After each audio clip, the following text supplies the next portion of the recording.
Palakkad town railway സ്റ്റേഷന് സമീപം മാലിന്യങ്ങൾക്ക് തീപിടിച്ചു.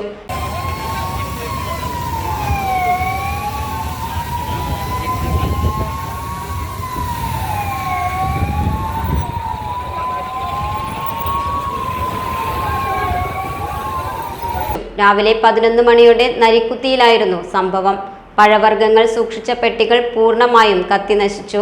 അഗ്നിശമന സേനാംഗങ്ങളെത്തി തീ അണച്ചു. സമീപത്ത് ഫ്ളാറ്റുകളും നിരവധി വീടുകളും ഉണ്ടായിരുന്നു. നഗരത്തിൽ കറുത്ത പുക ഉയർന്നത് പരിഭ്രാന്തി പരത്തി. സമീപത്ത് പഴം വിൽപ്പന നടത്തുന്ന വാഹനങ്ങളുടെ പെട്ടികളാണ് സ്ഥലത്ത് സൂക്ഷിച്ചിരുന്നത്.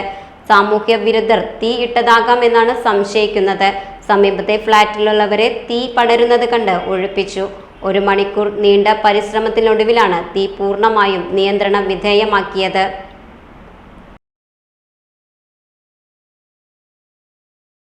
Dot view news.